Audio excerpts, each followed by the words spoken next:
Aujourd'hui, nous sommes là pour la troisième édition de la Nuit du Jeu. Donc sur le créneau 14h30, 2h30, on a voulu faire un créneau beaucoup plus grand cette année parce que beaucoup de joueurs étaient un peu frustrés lors de nos soirées jeux qu'on fait mensuellement sur Équeurdreville de ne pas pouvoir aller au bout de certaines parties. Donc là, on s'est dit sur un plus grand créneau, ça va permettre à tout le monde de jouer. L'idée aussi, c'est un des principaux objectifs de l'association, c'est de faire découvrir et de partager autour du jeu.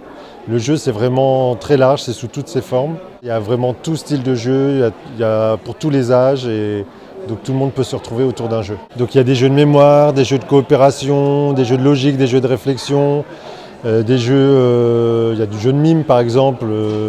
Enfin, il y a vraiment tout style de jeu. Et il y a des petites animations aussi pour découvrir différents types de jeux qui ne sont pas forcément connus du public. La première édition était sur un plus petit créneau, c'était juste une soirée. L'année dernière, on a eu beaucoup de monde, beaucoup de familles aussi.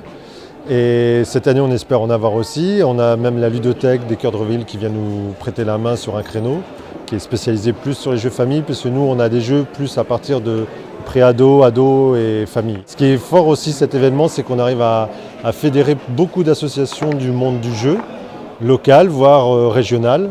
Donc c'est plutôt sympa de pouvoir se retrouver aussi entre associations sur cet événement. On est un conseil d'administration de 10 personnes, mais qui s'enrichit d'une vingtaine de bénévoles là sur la journée. Donc pour mener à bien les différents postes et que tout le monde puisse s'y retrouver. Donc on a des gens qui sont là pour animer.